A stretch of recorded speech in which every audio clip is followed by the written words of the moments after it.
There is a world you've never seen, a world that existed before forests, before oceans teeming with fish, before the first blade of grass, the first breath of oxygen, the first heartbeat in the darkness. This is a world before life itself. 4.5 billion years ago, there was no birdsong at dawn, no rustling of leaves, no footprints in sand. There was only fire and stone and sky the color of blood. Welcome to the Hadean Eon, Earth's shadow age. Named after Hades, the ancient Greek underworld, this was an age of violence, an age of transformation, a time when our planet was being forged in cosmic fire. The skies burned orange and crimson. The ground beneath was not solid. It moved, rippled, folded like molten glass. Meteors the size of mountains fell from the heavens every few hours, their impacts releasing the energy of thousands of nuclear bombs. Each collision sent shockwaves across the young planet's surface, vaporizing rock, creating seas of magma that glowed like dying stars. This was Earth in its infancy, unrecognizable, uninhabitable, impossible. And yet, somewhere in this apocalyptic violence, the stage was being set for the most profound transformation in the history of the universe. The birth of life. To understand how life began, we must first understand how Earth began. For 0.6 billion years ago, there was no Earth. There was no Sunday. There was only a vast, rotating cloud of gas and dust, the remnants of previous stars that had lived and died, scattering their elements into the void. This nebula, as we call it, was cold and dark, silent. But within its depths, gravity was patient. Invisible threads of attraction pulled particles together, slowly at first, then faster. Dust grains collided and stuck. Clumps formed. Those clumps attracted more matter. The cloud began to collapse inward, spinning faster as it shrank, like a figure skater pulling in their arms. At the center, pressure mounted. Temperature soared. And then, in a moment of cosmic ignition, the sun was born. But the story doesn't end there. Around this newborn star, a disk of leftover material continued to swirl. Within this disk, the same forces of gravity and collision were at work. Particles bonded. Pebbles became boulders. Boulders became mountains.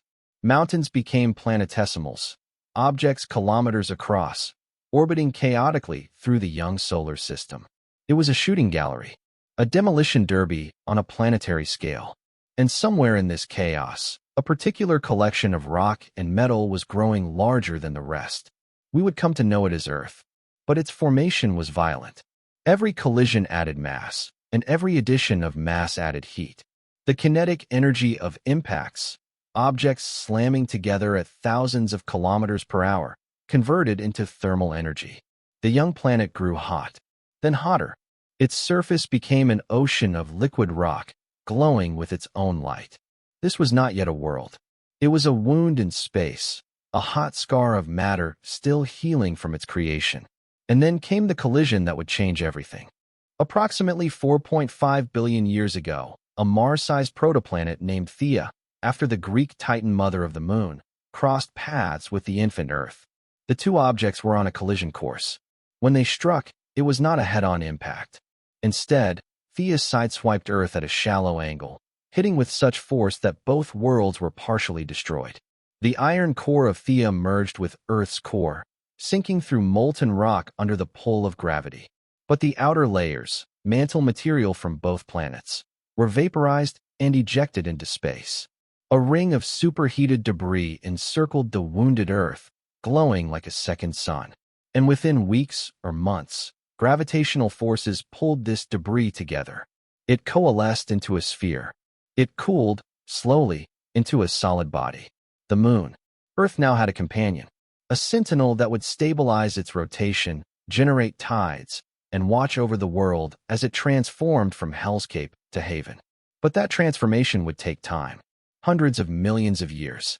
For the first few 100 million years of its existence, Earth was a furnace. The surface was a global ocean of magma, a term that sounds almost poetic until you truly imagine it. Picture an entire planet covered in molten rock, glowing red and orange, its surface roiling with convection currents like boiling soup. The temperature at the surface exceeded 1,000 degrees Celsius. The atmosphere, if you could call it that, was a dense shroud of vaporized rock, steam, and gases released from the planet's interior.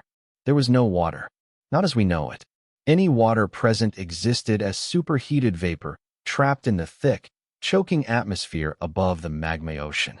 But planets, like all things, obey the laws of thermodynamics. Heat radiates into space. Slowly, inexorably, the young Earth began to cool. The first crust formed like skin on cooling pudding, thin, fragile plates of solid rock floating on the magma below.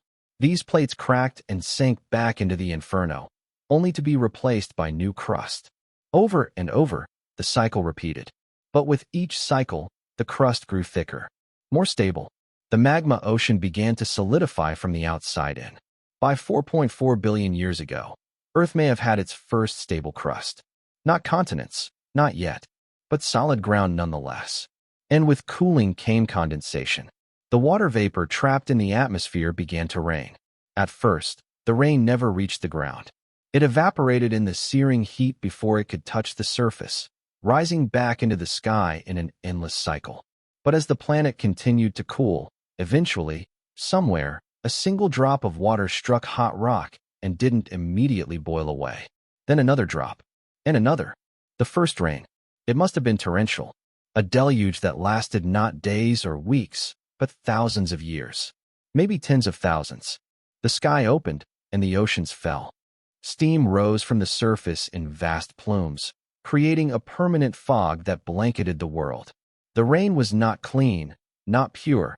It was acidic, laced with sulfur and carbon dioxide and chlorine. It hissed and steamed as it struck the rock. It carved channels. It pooled in low places. And slowly, gradually, those pools deepened. The first seas. They were small at first, perhaps no larger than lakes. But the rain continued. The seas spread. They merged. And within a few million years, Earth had something it had never possessed before, a surface ocean. The planet was still hellish by any modern standard. The atmosphere was toxic. The water was hot, perhaps close to boiling in some places. Volcanic islands rose from the sea, spewing lava and ash. The sky was perpetually overcast, the sun a dim, diffuse glow filtering through thick clouds. But the transformation had begun. Earth was no longer just rock and fire. It was also water. And water, as we would later discover, changes everything. Imagine standing on the shore of Earth's first ocean. The beach beneath your feet, if you could stand here, if you could survive, would be black volcanic sand, still radiating heat. The water before you would be dark, murky, roiling with dissolved minerals. It would taste of salt and sulfur and metal. The waves that lap at the shore would be driven not just by wind, but by the immense tidal forces of the moon, which hangs enormous in the sky, far closer than it is today. Above, the clouds are thick and gray, tinged with yellow and orange from volcanic gases. Lightning flickers constantly, illuminating the murk. Thunder rolls across the water like the voice of an angry god. There is no green here. No life. No algae floating in the shallows. No bacterial mats clinging to the rocks. The ocean is sterile, beautiful in its own way, but utterly, profoundly empty. This was Earth approximately 4 billion years ago.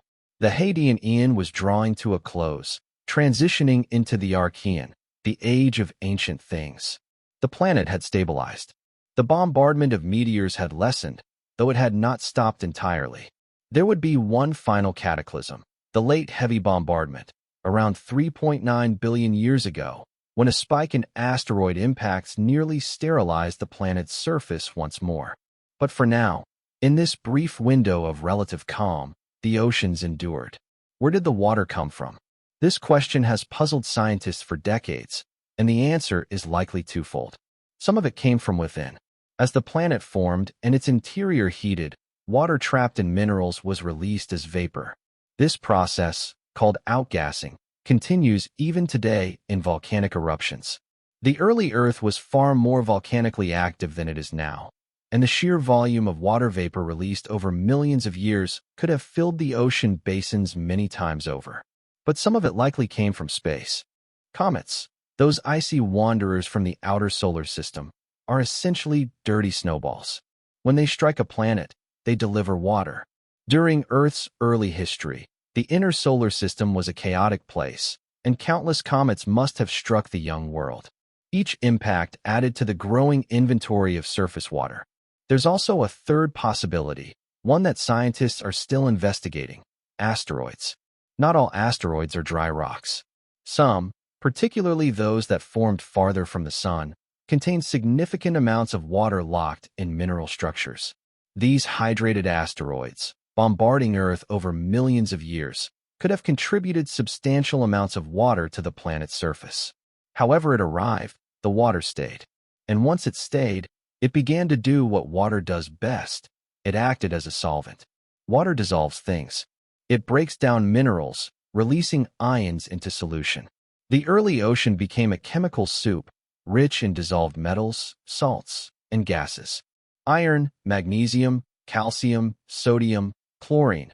All of these elements leached from the rocks and swirled through the water, mixing, reacting, precipitating out as new minerals in the cooler depths. The ocean was not passive. It was a crucible of chemistry. Underwater volcanoes, then as now, vented superheated water from below the seafloor.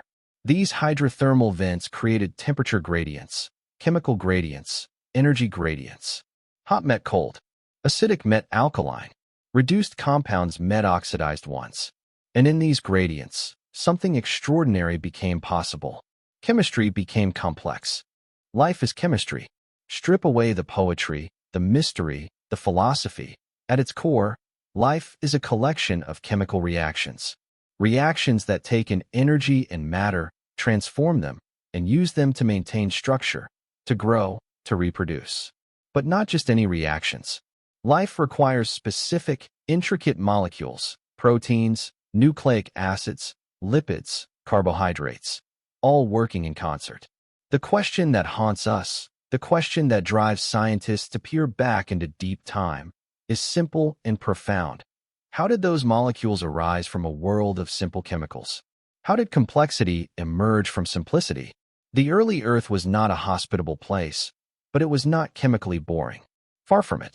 The atmosphere was a reducing environment, meaning it was rich in hydrogen and poor in oxygen. This is crucial. In such an atmosphere, chemical reactions that would be impossible today become not just possible, but favorable. Lightning crackled through the sky constantly, discharging enormous amounts of energy. Each bolt was a miniature particle accelerator, smashing molecules together with enough force to break and reform chemical bonds. Estimates suggest that early Earth experienced far more lightning than the modern world, perhaps hundreds of strikes per second across the planet. And lightning, passing through an atmosphere of methane, ammonia, hydrogen, and water vapor, creates something remarkable: organic molecules.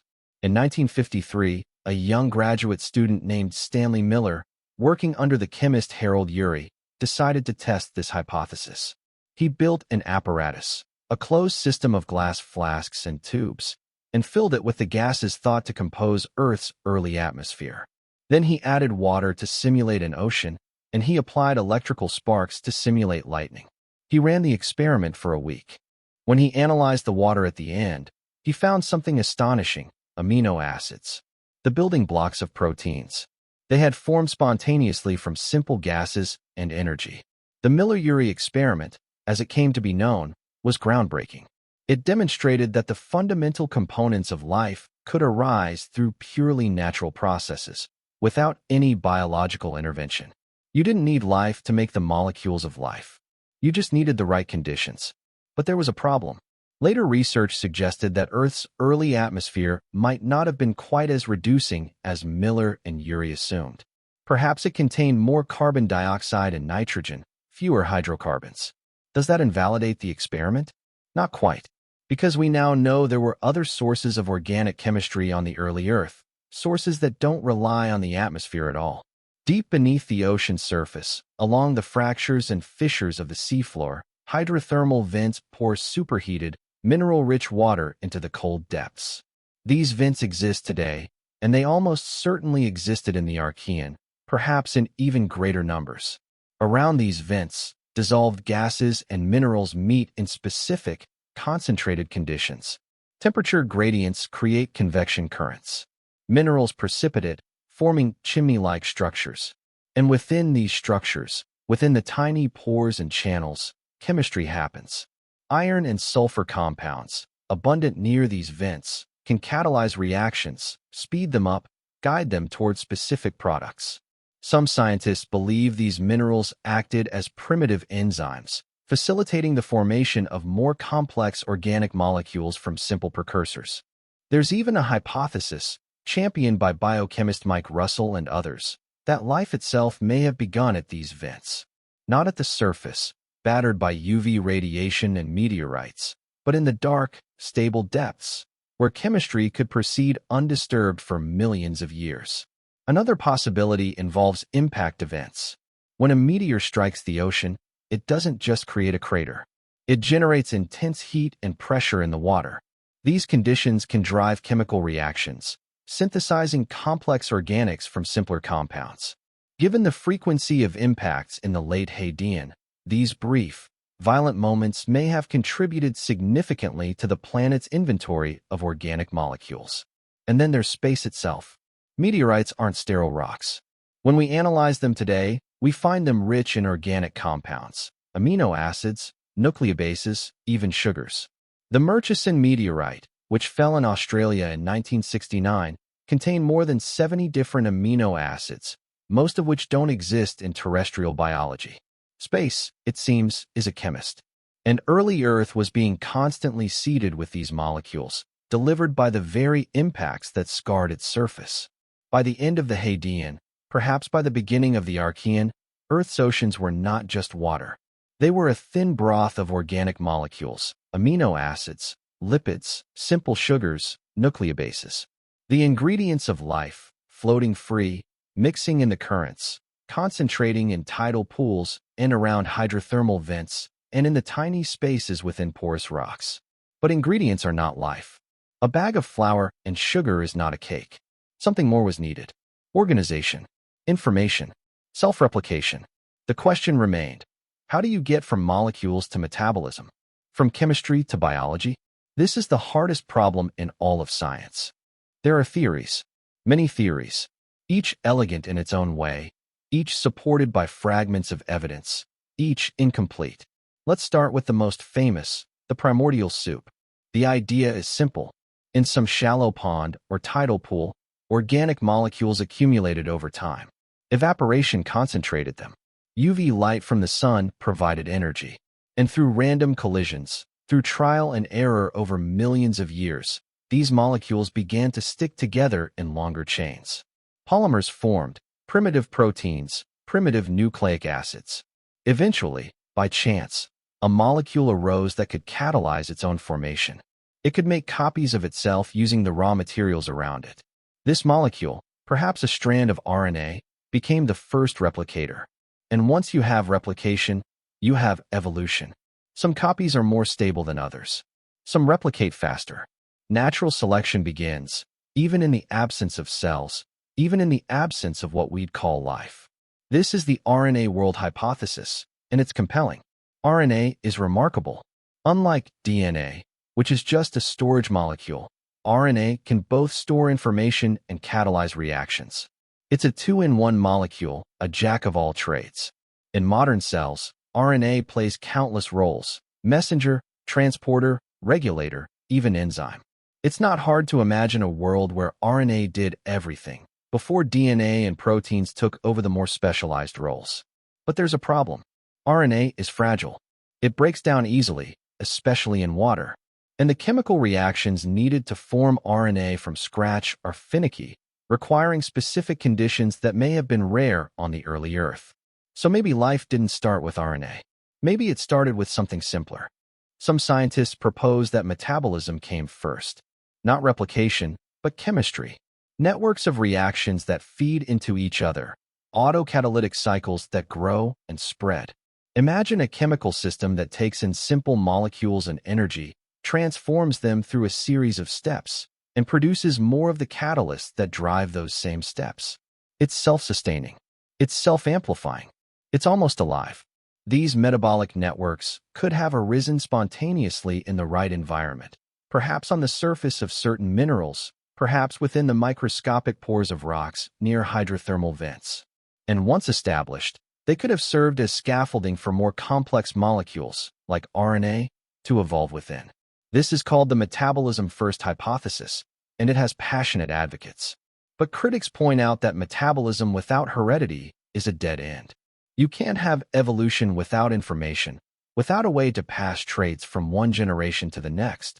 Still, others suggest that life required compartments from the very start. After all, modern cells have membranes, barriers that separate the inside from the outside, that create an environment where chemistry can be controlled and concentrated.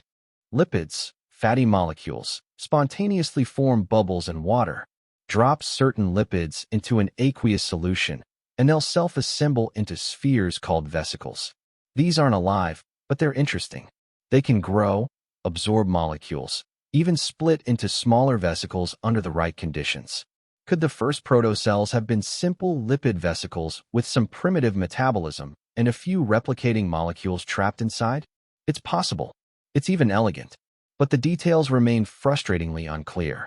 The truth is, we don't know how life began. We have pieces of the puzzle: organic molecules formed by natural processes, self-replicating RNA, autocatalytic networks, lipid vesicles, but we haven't yet assembled them into a complete picture. What we do know is this: sometime between 4 billion and 3.8 billion years ago, the threshold was crossed. Chemistry became biology. Non-life became life. And once it happened, there was no going back. Let's return, for a moment, to that barren ocean. It's approximately 3.9 billion years ago. The late heavy bombardment is ending. The rain of asteroids that has pummeled the inner solar system for millions of years is finally tapering off. Earth has been battered, its surface repeatedly sterilized by impacts, but it has endured. The skies are beginning to clear, just a little. The thick clouds that have blanketed the planet for eons are thinning.